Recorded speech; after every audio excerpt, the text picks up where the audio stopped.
Hello, it's the Confident Live Marketing Show with Ian Anderson Gray, and I've got my good friend Amy Woods here. How are you doing, Amy? I'm good. How are you? Thank you for having me on. That's great. It's ridiculous, really, that we're doing this remotely because you just live down the road from me, really. Yeah, I know, but the tech and everything. It's easier. Yeah. It's actually probably easier to do it this way than because it would require actually me having another microphone here that works in the system. But anyway, it's great to have you here, Amy. Amy is from would you say you're the founder, the CEO? What title of Content 10X are you? I wouldn't say CEO. I was reading an article recently, actually, all about people using CEO when you have very small businesses and stuff like that. But I don't know, business owner or founder, either or, of Content 10X. I know, I know what you mean. It sounds very grandiose, but why not? Why you can call yourself what you like. So that's great. Yeah, I tend to say founder or I don't know. Owner or founder. we had Jeff C on the show quite a few episodes ago, and I love his title because he calls himself Head Beard of Managing Pinterest Tips. So I pull that one off, but no, doesn't really work. So today we're going to be talking about how to repurpose your live videos to. I was kind of thinking, there's so many things we could talk about and what that will do. But, I like to say it will explode your business or explode across the internet. I heard that's a positive phrase. Explode can have negative connotations, can't it? But yeah, it can be good or bad explosions, can't there?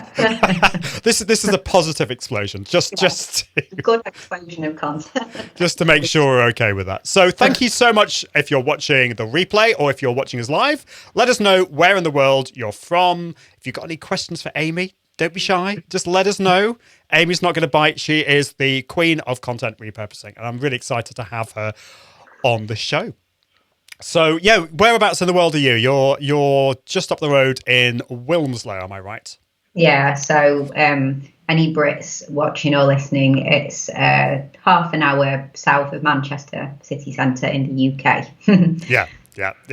We always have to kind of put it in comparison to Manchester, really, but in the northwest of England. So, right. Well, I think it's time to record the podcast. What do you think? Do you think we're ready?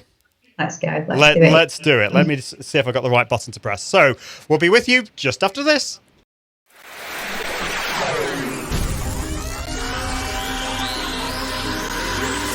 This is the Confident Live Marketing Podcast. Confident Live Marketing Podcast with Ian Anderson Gray, helping entrepreneurs level up their impact, authority and profits through the power of live video. Gain confidence in front of the camera, confidence with technology, and confidence with the content and marketing.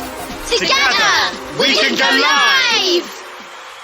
Hello, it's the Confident Live Marketing Podcast. My name's Ian Anderson Gray, and this is episode 22, which is very exciting. Episode 22.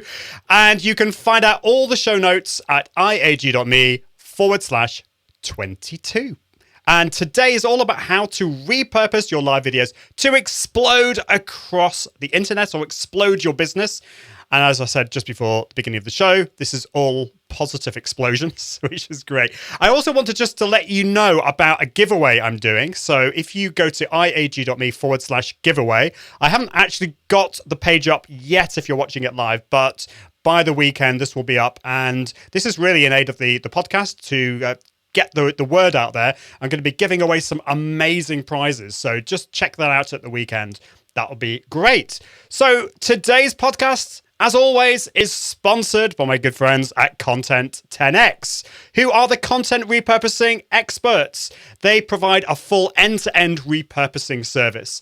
So they will take one piece of content, and in particular, my particular favorite thing is live video, of course. They will take live video and will repurpose that to explode across the internet, whether that's on whether that's a blog post or social media images, podcasting, all that kind of stuff, saving you time and building your business so that you can build your business. They also have an awesome blog and a podcast, which is just over 100 episodes, which is great. So just go to content10x.com and you can find out all about that. So on today's show, this is really cool because I've got the founder of Content 10X, Amy Woods, who's a really good friend of mine, on the show. And I'm really excited to have her on. Amy is an expert in content repurposing and the founder of Content 10X. She helps content creators grow their audience by maximizing their return on the content they create. If you want to learn how to promote and repurpose your content so that you can focus on building your business and growing your audience, well, Amy is your person. And of course, as I said before, Amy is the host of the Content 10X podcast, where she teaches you all you need to know about repurposing your content.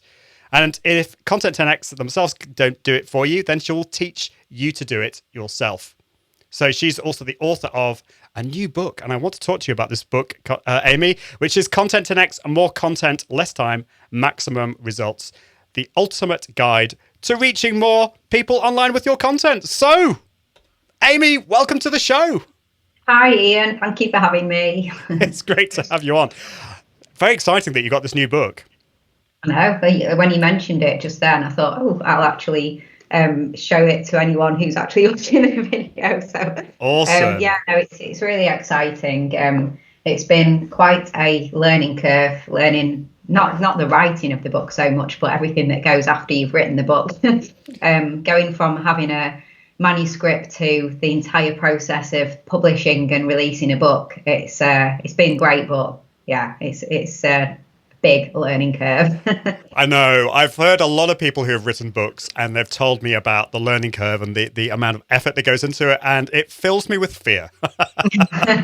Because at some point I know that I need to write a book, and let's say I'm putting it off a little bit. Well, I'll give you some feedback on how this goes. Yeah, definitely. Well, we've got some live viewers. It's great. We've got is it Papo Howell, I think, and he's from Indiana in the United States, which is great. And we've also got Bill Vick here, who is asking a question. I love these kind of questions, which is, Ian, what are you using for your video stream platform? BeLive or what? So yeah, I've talked about BeLive before, but no, I'm not using BeLive. I'm using Ecamm Live, and I've got lots of other stuff going on. I've got Stream Deck. I'm using Adobe Audition for the podcasting bit. But yeah, I've got a whole show. I think it's episode 4 or 5. If you go to iag.me/podcast, you'll find out all the shows. And I did one all about live video tools. So anyway, Amy, it's great to have you on. I'm trying to remember how we first met. Can you remember that?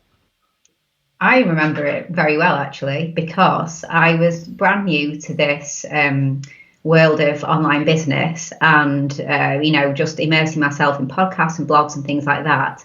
And I was heading out. I was planning on going to social media marketing world, and I was looking through all the speakers. At the time, I'd just become acquainted with the likes of Amy Porterfield and Pat Flynn and Michael Stelzner and people like that. And I was looking through them all. And then I found you, Ian, and I was reading out who everyone was, and it was blowing me down. He lives in Cheadle and I live in Wilmslow, and there we live 15 minutes away from each other. And everyone else was mainly from the US, few Brits, but didn't expect to find somebody who lived so close. So I just looked you up and got in touch with you through your website and asked you, I think I just asked you if you'd be free for a consultation. I wanted to just have a coffee with you and spend some time with you, but I was very appreciative of your time, so willing to pay, of course. But yeah, I got in touch with you and said, I can't believe someone so close is speaking at this really cool event.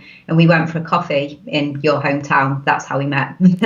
That's right. No, I wasn't sure. That was what I thought was our first meeting, but I wasn't, sometimes these encounters, these meetings merge into lots of different things, and I wasn't sure whether it was that. So yeah, we met in Cheadle, which is my home village, and that was really cool. But it was so funny that you were going to social media marketing world, and you were good. This was before you set up Content 10X, I think. Actually, I wasn't going to social media marketing world. This was 2016. I just saw that it existed, thought how it looked. I think it was the next week or something. I think it was because you were talking about your slides and what you were presenting on and everything like that. But it's a trickle effect, because you told me about people I'd never heard of. You mentioned Chris Ducker because you were a newpreneur.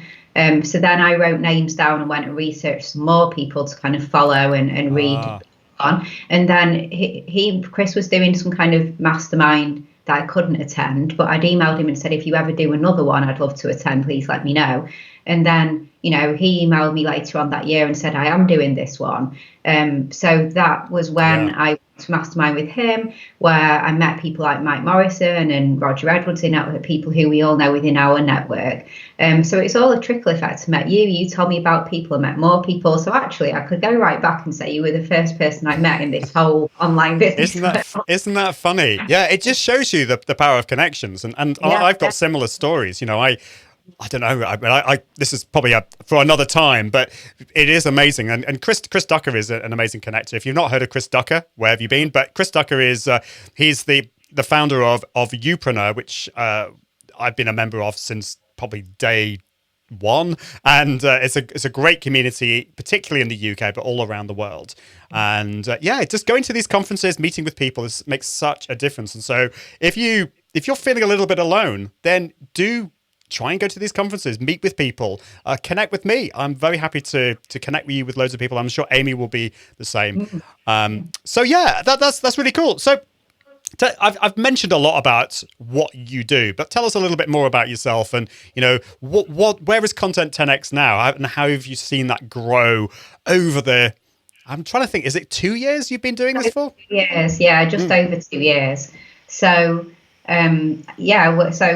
So what you've already mentioned very well and explained what we do, but we're basically a creative agency that specialises in the repurposing of original content, live streams, pre-recorded videos, podcasts, and so it's just grown one by one. We started off with the first client, second client, and then that grew in the first year. Maybe by the end of the first year, I'd gone from zero to, I guess, just zero and just me, to growing the team with the clients. So I had maybe 3 or 4 people working for me and maybe 10 or so clients by the end of the first year. And then the second year, everything's kind of like doubled or tripled really. So more team members, more clients. We specifically focus on live stream, repurposing video, whether it's a live stream or pre-recorded. And then we work with podcasters as well, and bloggers too, but it's mainly the video and podcast content. And I'm diversifying what I offer as well now. So quite a few people would get in touch with me over the past couple of years and be really keen on, what we did in the service, but perhaps weren't quite there budget wise to be able to outsource the content repurposing to us, and never really had anywhere to offer them other than, please listen to my podcast, please go and consume the blog content, and follow me on social, because I'm always passing over tips and advice. So the newest thing, I suppose, for me now is the book. So I can now say as well that you can read the book, which covers everything in a lot of detail of how to repurpose content. And we've got a toolkit coming out soon as well, which complements the book. With loads of templates and online video tutorials and swipe files, and there's going to be pre-made Trello boards and things like that. So that's going to be, again, if you want to do it yourself versus us do it for you, then get our toolkit, and it just teaches you how to do a lot of things that we recommend that you do in the process of repurposing content. So that's coming out soon. So it's exciting because it's diversifying from only the service to other ways that we can help people, which isn't just a service. That is awesome. So, we're going to be talking about, on this show, we're going to be talking about tips and techniques for all budgets, whether you're just starting off and, money's tight. And so there are ways that you can do it yourself, but there are also ways that actually, if you just don't have the time and you'd rather just get other people to do it, then there are other ways of doing that. And obviously Amy's Content 10X is one way of doing that, which is great. So how can people find out? And I always ask this at the end, but just all that stuff, all that new stuff, that these tools and the things that you're developing, how can people find out about that?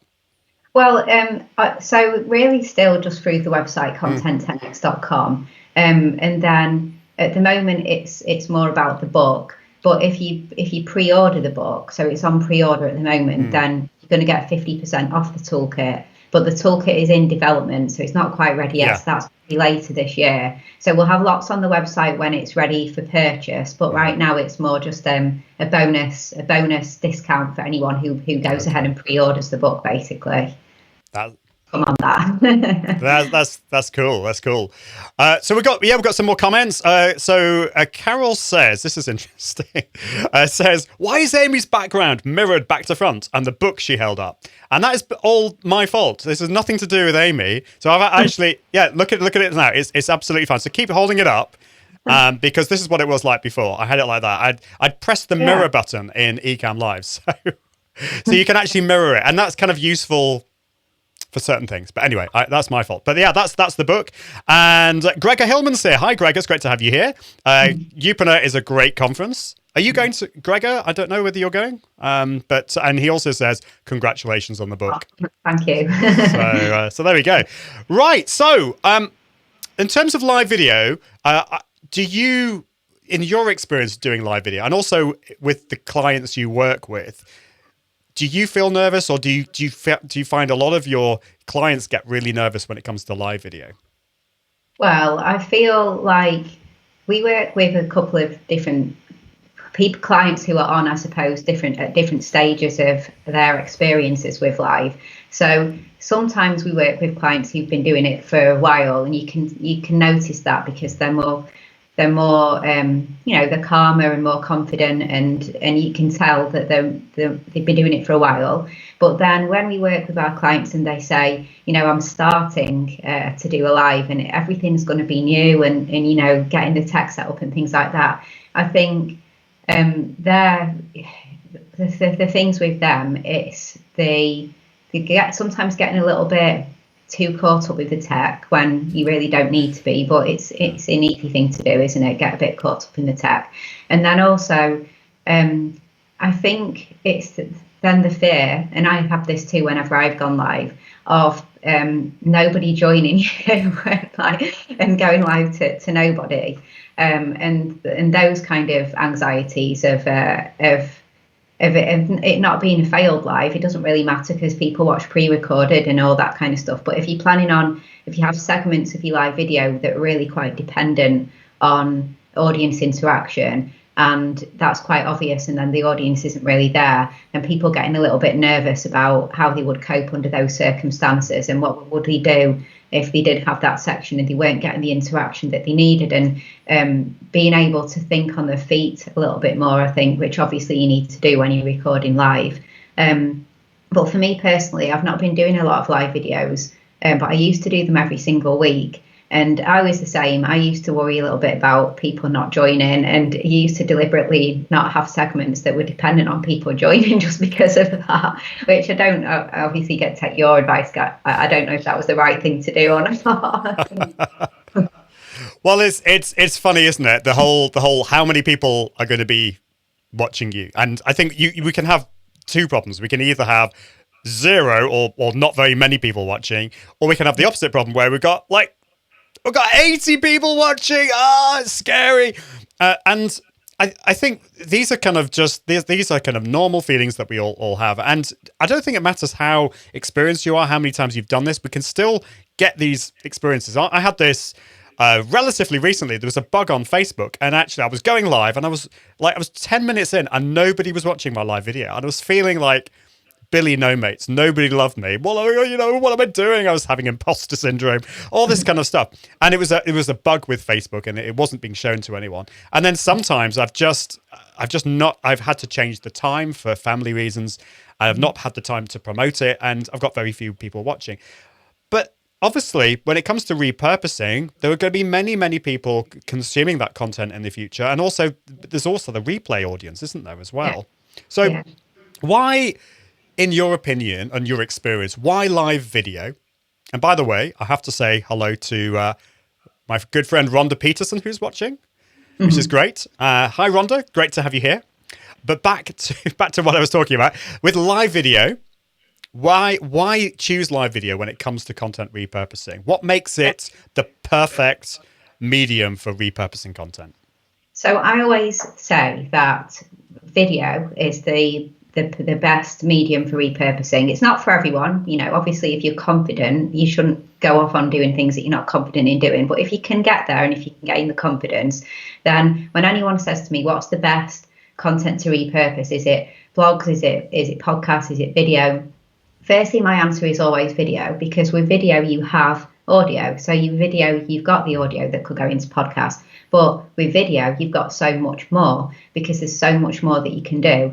And then live stream, I just think if video is the king, then live stream's kind of like the puts the sprinkles and the sparkle on top, the crown on top, because I feel like you get everything. You get everything that you need from the pre-recorded type video if you plan your live stream in such a way that I'm sure we're going to come on to soon, but how you can structure live streams to make sure that you can extract the kind of content that you would have got from pre-recorded videos. But I feel like what you don't get in any other form of content that you only get with live is the audience engagement and the audience interaction, the community building. So I've really seen people who have been successful in building a community because people turn up every week to that live. They don't just go for you, they go for the other people that join too, and a community is built through live content.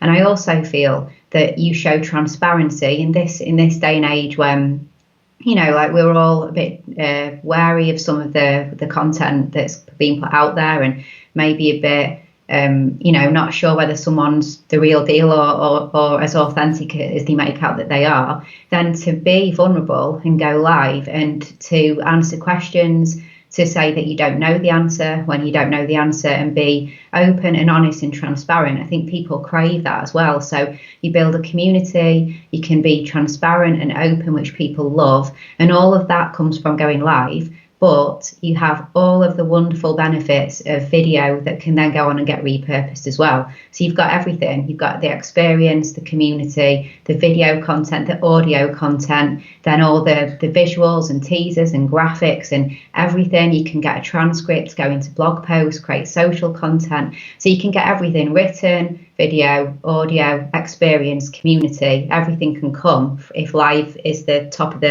that goes in the funnel, and everything comes down after it. Wow, yeah.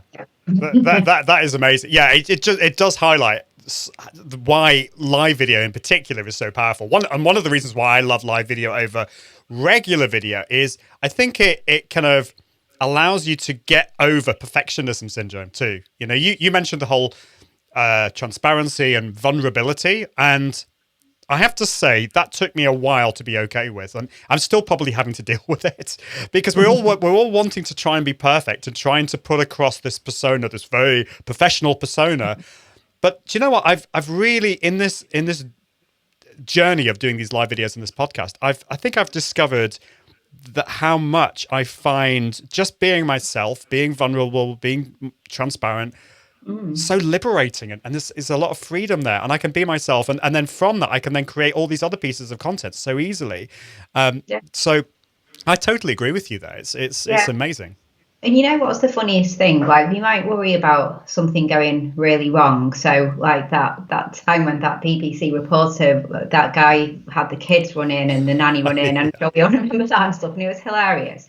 And we worry maybe things will go wrong a little bit, like something like that. If a lot of us work from home offices, and you know that there's going to be a delivery at the door or something like that, things might go wrong because it's live. But people actually love that anyway, don't they? Like it, people are entertained by that.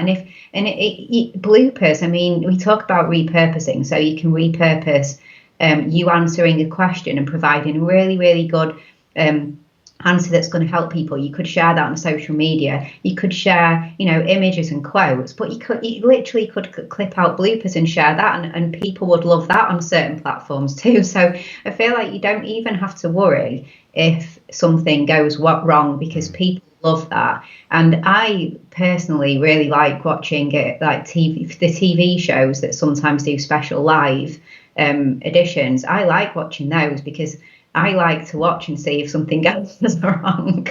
I actually like that because it's just funny. It just shows that we're all human, doesn't it? And I think, again, people crave seeing the human side of people.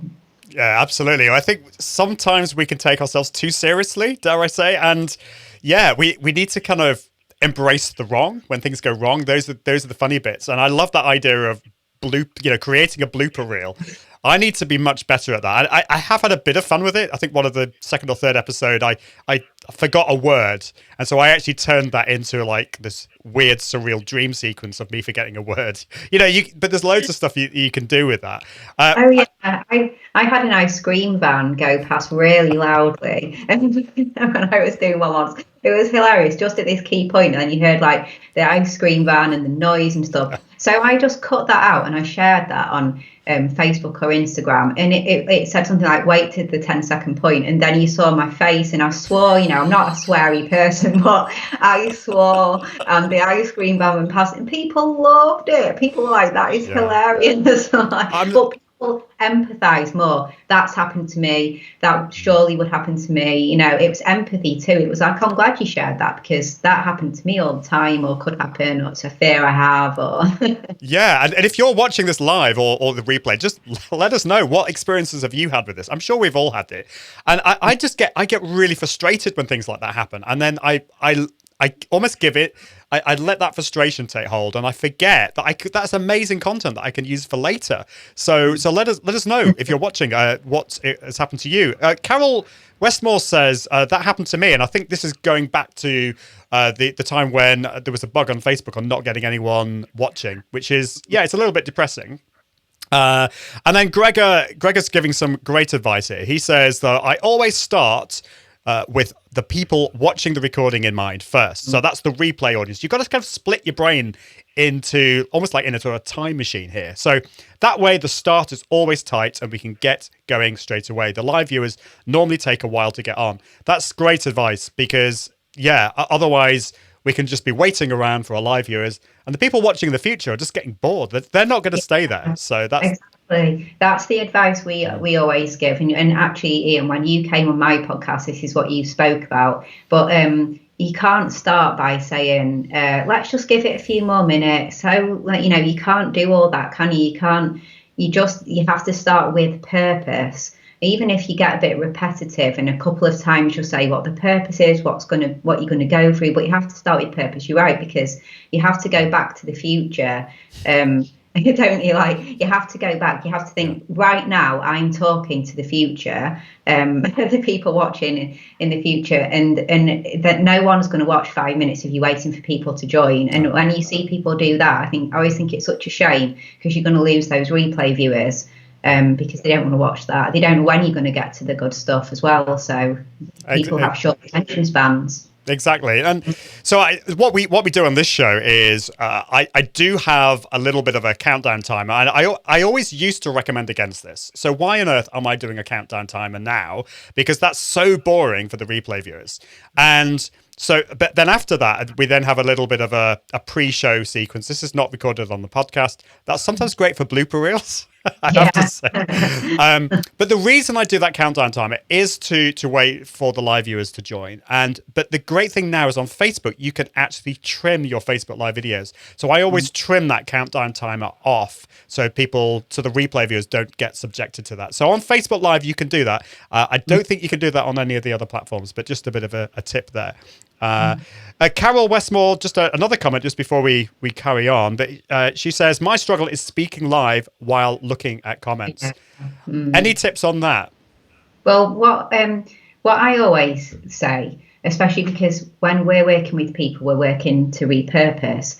I always say that when you are doing a live video where there's a specific topic that week and something that you specifically want to get across and help people with, then you segment it so that you have a certain amount of time, like the core content that you're presenting on. Don't look at any comments and just be in your zone and present and talk about what you want to talk about. But say at the start, keep the comments coming, but I'm not going to address them for the next 10 minutes or so. I'm going to get into my core content, and then in 10 minutes or so, I'm going to go and look through the comments and get through them that way. So I feel like you can't do both. You're not going to do the best of both if you're constantly looking. So you have to train your brain that you've been polite and you've told people that you're not going to be addressing the comments for the next 10 or 15 15 minutes. And you could always say it halfway through as well. For anyone just joining, I'm going to be getting through to all the comments in the next 5 minutes or so.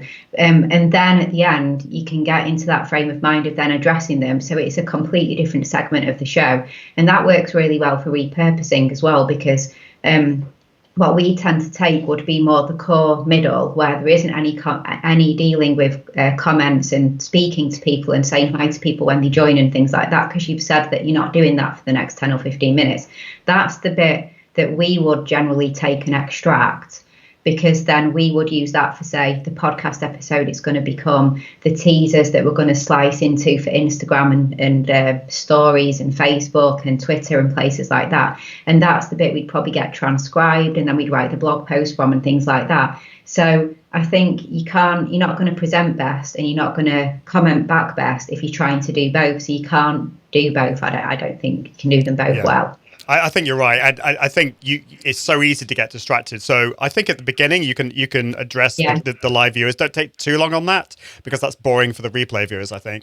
But then, I mean, what I'm doing today is I've planned the show. I've planned what I'm going to ask you, but I have some flexibility in it, so that if there are some great questions, like Carol, that was a great question. I was able to then bring that in, so there's a bit of flexibility. But yes, sometimes, like when Rhonda Peterson came on, I was like, "Oh, it's Rhonda," and that was really unprofessional, because but it happens to all of us, Yeah, and I think it depends on the format of the show, doesn't it? So this is a guest show. This is an interview show, so you're the host, and you can be looking down and looking at the questions and comments and things. And then when your guest is answering and speaking, of course you can think, "That's good, I'm going to ask that next," and do that. I think it's more if you are doing them solo and you're not doing that format, that's where it becomes even more challenging. But definitely when there's multiple people, hosts, co-hosts, things like that, then you can have that, you can look when the person's talking and that kind of thing. So it depends on the format. And I think it probably depends on the tool as well that you're using. So I'm using Ecamm. The comments are onto one side. BeLive and StreamYard, they're very similar. You can get back to them later. So that's something to think about. So we talked about repurposing to things like to podcasts and to blog posts and things like that. But where are other places, destinations that we can repurpose to, and why would you choose those? I know I saw recently that you write a blog post, or there was a podcast episode about publishing to Quora or something, so there are some kind of quite almost obscure places. So any thoughts on that? Yeah, it's funny, like Quora's really interesting, because you wouldn't believe how many users. I think it was something like 300 million monthly users on Quora who are going in there. Well, not just going in there and asking questions, but when questions are asked on Google, quite often the first result returned back can be a Quora question and answer, and then you find yourself on Quora. So it's not always that people deliberately seek that out, but they put the question into Google and they find your answer on Quora, and then they go down the rabbit hole of who's this person, that's such a good answer, and then they end up on your site, things like that. So I think so when you're repurposing to written content, so let's say that you're going to write up a blog post about your live stream video and the topic. Firstly, you can use tools to help you with that. So you could get transcripts. You can use free tools like otter.ai, or paid ones like cheaper ones like Trint, or you could use Rev. But you can help yourself with transcripts if you want, but like write blog posts. Now, if you write a standalone blog post that is just an evergreen type post that could be put anywhere, then as well as your own website, it's a great idea to put it on places like Medium, LinkedIn as an article. As mentioned, even Quora, by answering a question, if your topic, if you could slice and dice the blog post down to be the answer to a question. So there's lots of places for the written content. I think if you're going to extract, if you're going to turn the video into more short videos, so we like to create shorter videos from the longer video and take standalone clips that on their own are great. So it's you answering a question or a guest answering a question, or just it sends social media something really funny, something really interesting, a great snippet from a story or something like that, something that is entertaining, interesting, educational, little clips put them onto, as we said, the different platforms. So say Instagram, but back on Facebook in different formats, Twitter, but also not forgetting stories as well. So creating some portrait teasers and putting them up into Facebook, Instagram stories if you use them as well. So those social platforms. If you are extracting the audio and you are going to create a podcast episode from it, then making sure your distribution is really wide for the audio too. So if you're using a host and you're submitting through that to all the normal apps that people listen to podcasts, Apple and Spotify, Stitcher, iHeartRadio, all those places, make sure that you put it on your own website as well. So embed an audio player and let people listen to the podcast on your website too. So expanding the distribution in that way. Don't neglect YouTube as well. So what we often tend to do with the live streams is we don't necessarily put the whole video onto YouTube.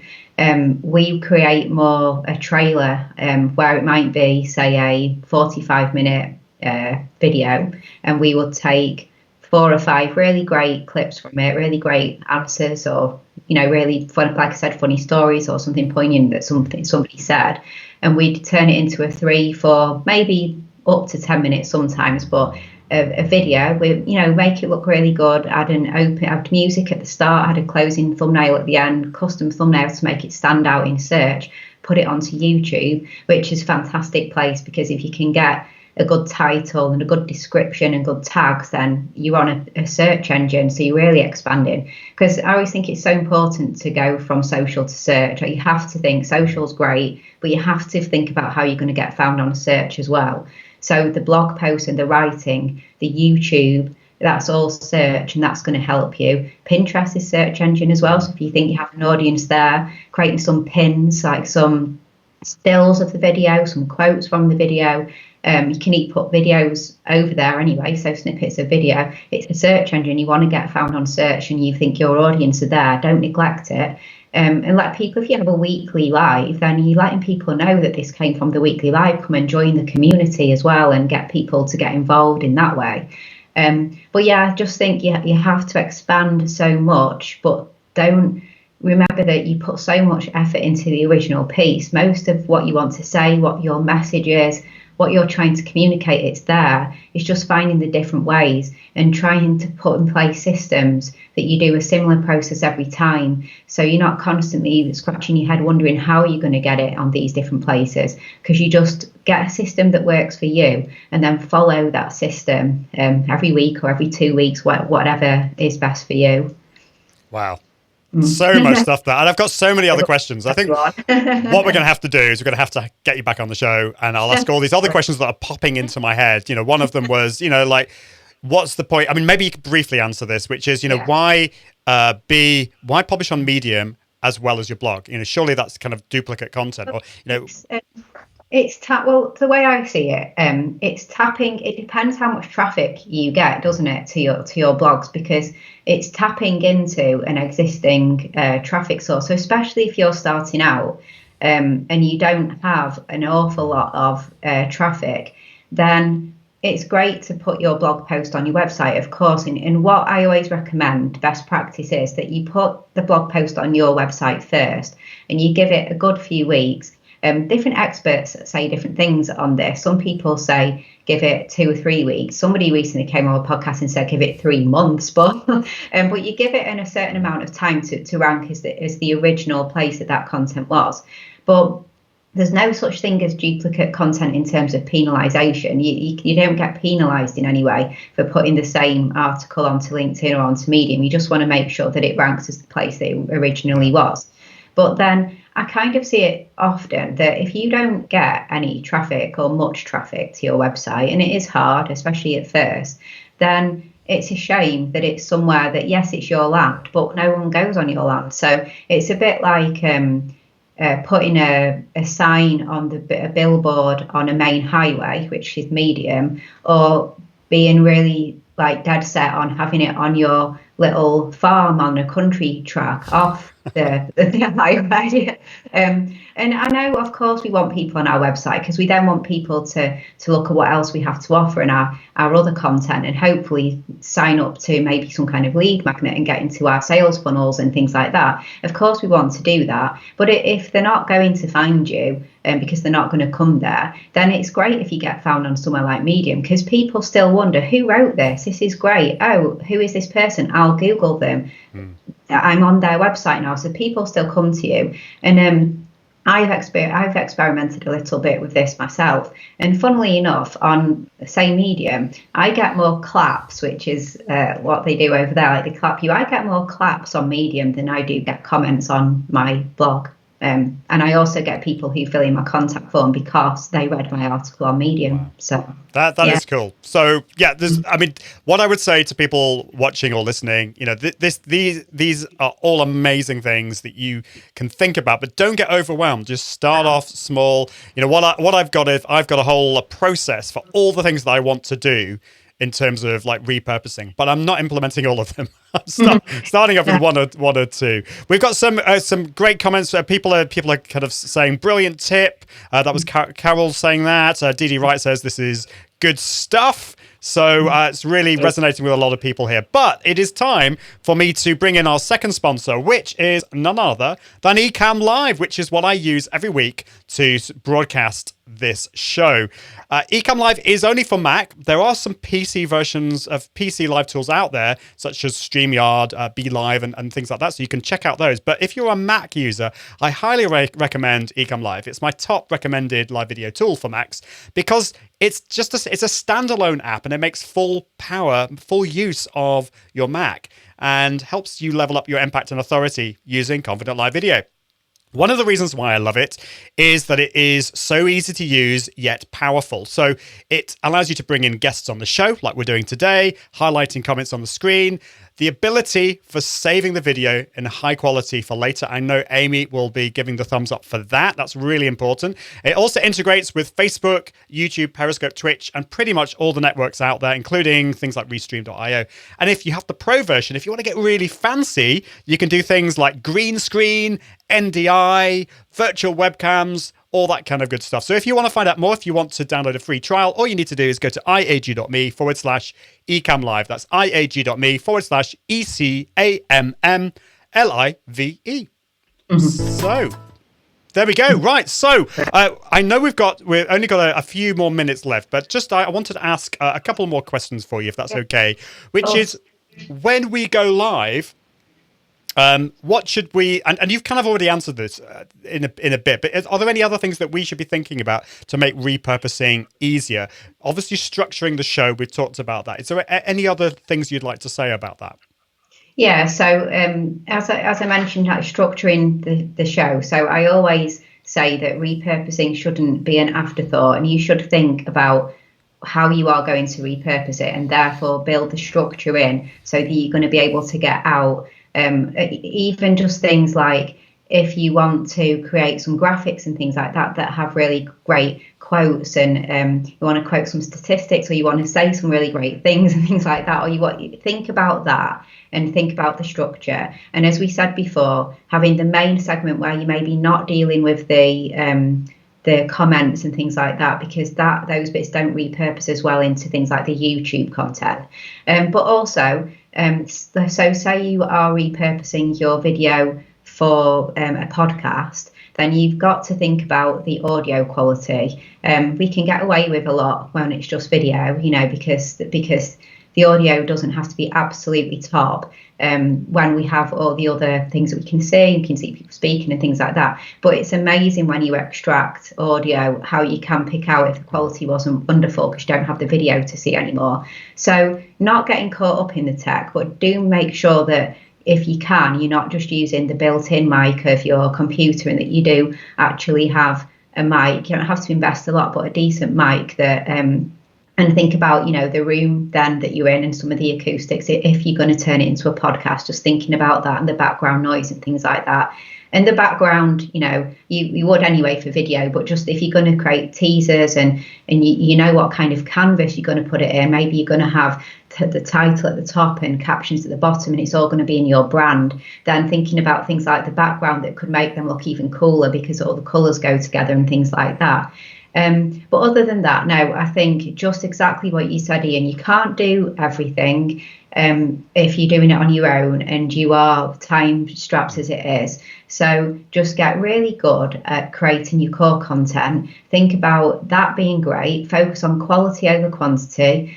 So don't commit to doing it twice a week or 3 times a week if that's going to stress you out and reduce the quality, or even weekly, maybe every 2 weeks, whatever. So focus on quality, focus on the core content, focus on that making that great, because with great content comes great repurposed content. So as long as the core's great, everything else will be great thereafter. You'll be able to do a great blog post, take some great quotes, all of that if the core is good. Yeah, so true. And I think the microphone really, really is important. I noticed that makes a big difference. If you wanted to know more about audio and how to sound awesome, I had Mike Russell on the show just a couple of episodes ago. So check out that at iag.me/podcasts. And I mentioned last week about this new cool app. I don't know if you've heard about this. It's called Crisp.ai with a K. And it's basically, it's like noise cancellation. So if you have your guest on, it can actually, and actually I'm putting you through Crisp.ai today. But I know your audio is great anyway, but for people, if you have a guest on where the audio isn't so good, then that's good. We've just quick question from Dee Wright, which is, how do you get started doing this? So I think we've kind of covered, that's a big question. What's keep things simple, really? So maybe you could answer that, but then I want a follow-on question, which is, what are your top tools, tips, and techniques for doing repurposing yourself? Okay. Well, the question about how do you get started, I guess I'm not sure if we mean get started with doing live or actually get started with the repurposing. I think it's the repurposing, but we've got a whole other episode on how to get started going live. So we focus on the repurposing. I think that in terms of getting started, you really have to think about, it's all about understanding your audience, and it's about understanding where your audience hang out. So we've talked about expanding reach on all these different platforms, and we've talked about podcasts and different places, but it really doesn't matter if your audience aren't there. So firstly, I think you just need to sit down and think, are my audience podcast listeners, or do we not think that they consume podcasts? Are they on Instagram? Are they on LinkedIn? Where are my audience, and therefore where would I like to my content to be? And then if you're going to be doing let's say a weekly live, and you think about repurposing, firstly, really bearing that in mind, and don't be just creating content for different platforms because you can. You need to do it because it's going to have an impact, because that's where your audience are.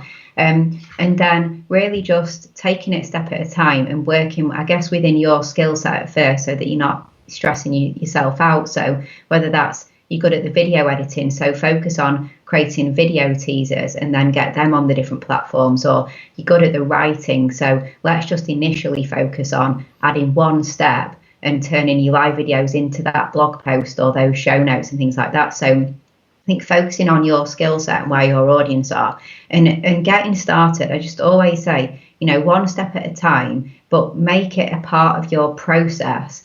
And when you get to the point where it's no longer that new thing, but it's that thing I do, and it's embedded and part of the process, that's when you can think, okay, let's add the next step on now, and just start adding more steps as you go.